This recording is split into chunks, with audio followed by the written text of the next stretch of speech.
Tramita em regime de urgência o projeto de lei número 1026/2021, de autoria do deputado Vinícius Carvalho, que visa estipular um percentual máximo de reajuste para os aluguéis residenciais e comerciais em todo o território nacional. Sob a justificativa de limitar os supostos excessos nos reajustes praticados nos últimos meses, a ideia do parlamentar em questão, nós sabemos bem, apenas criará novos e maiores problemas. O texto do projeto de lei visa alterar o artigo 18 da chamada Lei do Inquilinato, dispositivo este que garante liberdade negocial entre locador e locatário.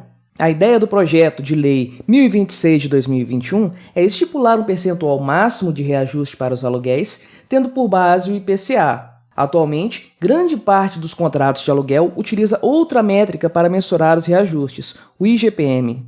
O Índice Nacional de Preços ao Consumidor Amplo, ou IPCA, é o principal índice de medida para a inflação corrente no país, utilizando-se para isso de um comparativo na variação dos preços de uma cesta com diversos itens em determinado período de tempo.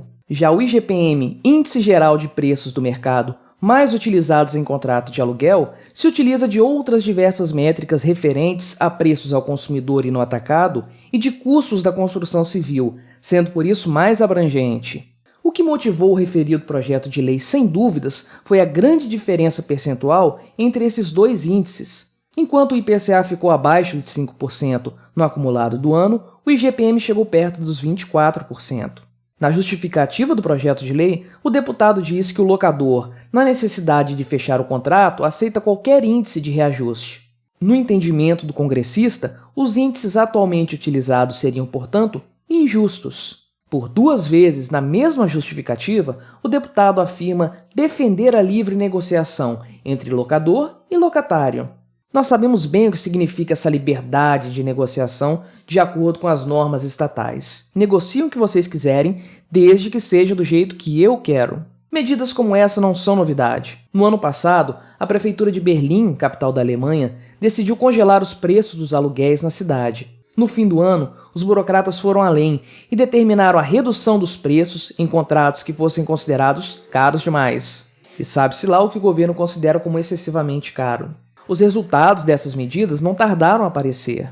Como a definição do que seria um aluguel abusivo é muito vaga, criou-se enorme insegurança jurídica para ambos os lados. Além disso, o que se observou foi uma brutal queda de 77% na oferta de imóveis na capital alemã, num espaço de tempo de 12 meses. Posto que um congelamento de preços deverá valer até 2025, dá para imaginar que as coisas ficarão ainda piores por lá. Posto que o congelamento de preços deverá valer até 2025, dá para imaginar que as coisas ficarão ainda piores por lá. Quais são as causas do alto preço dos aluguéis no Brasil?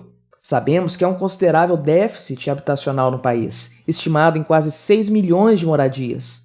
As irresponsáveis legislações sobre construção civil e habitação no Brasil contribuem bastante para esse número, afetando especialmente os mais pobres, que são empurrados para as periferias e para moradias improvisadas.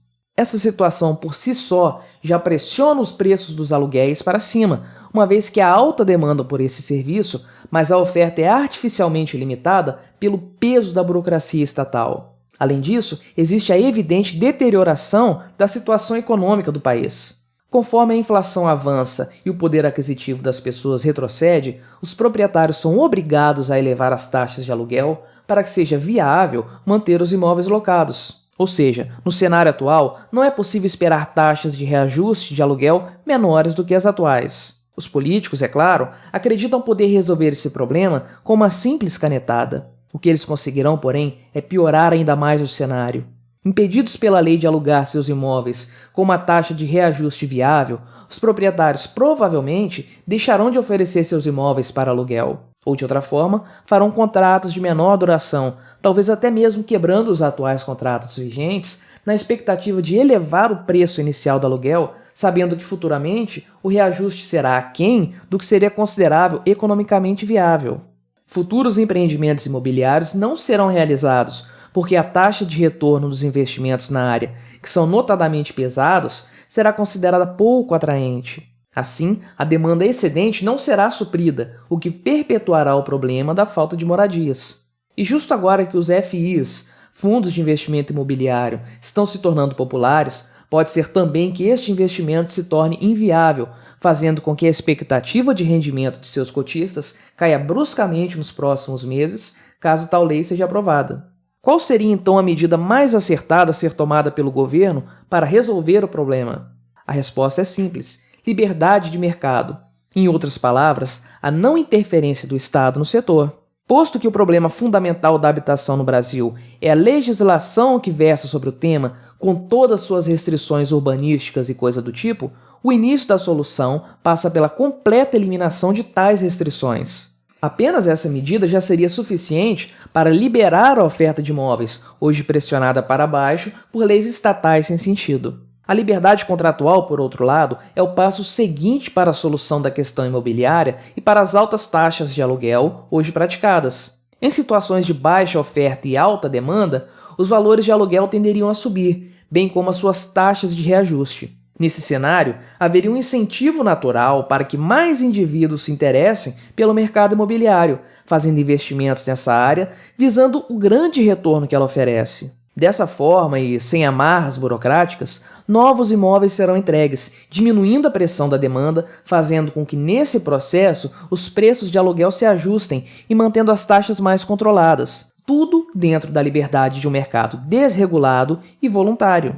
Como a insegurança jurídica também é um custo, os proprietários atuais precisam colocar no preço final do serviço provisões para possíveis ações judiciais. Como a insegurança jurídica também é um custo, os proprietários atuais precisam colocar no preço final do serviço provisões para possíveis ações judiciais. Num livre mercado em que os contratos fossem soberanos, nas relações entre as partes, tal insegurança não existiria. Ou seja, seria menos um custo para os proprietários e menos um valor a ser pago pelos locatários.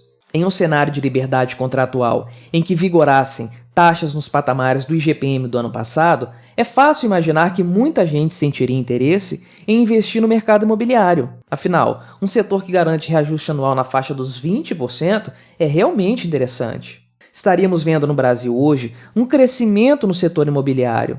É certo que a oferta em tal setor demora um pouco mais para ser concretizada em relação a outras áreas. Contudo, é fato que em determinado momento o mercado terminaria por se balancear. Contudo, a realidade no Brasil é completamente diferente. Você sabe bem como as coisas funcionam. A Constituição Federal supostamente garante a sua propriedade. Contudo, a própria Carta Magna diz que sua propriedade precisa atender a uma subjetiva função social. Pense também que a legislação brasileira concede plenos poderes ao Estado para o exercício da desapropriação por utilidade pública de bens privados, que é um nome pomposo para o mais descarado roubo de propriedade privada. E não imagine você que algum dia o Estado poderá abrir mão desse seu poder confiscatório. Afinal de contas, o Decreto-Lei de Desapropriação foi assinado em 1941 por aquele que é um dos ditadores preferidos da esquerda brasileira, Getúlio Vargas, o pai dos pobres.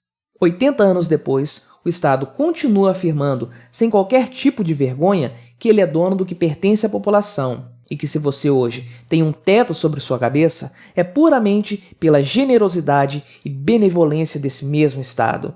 Esse projeto, portanto, não nos causa nenhuma surpresa. A política vive de populismo, de cortinas de fumaça, de projetos de lei que aparentam trazer benefícios de curto prazo para parte substancial da população, ainda que no longo prazo prejudiquem a todos. Coerência e desejo de melhorar a vida de todos definitivamente são algo que não encontramos nos prédios do governo. É triste, porém, saber que mais uma vez, e em regime de urgência, os congressistas brasileiros parecem querer se unir para prejudicar justamente os mais pobres.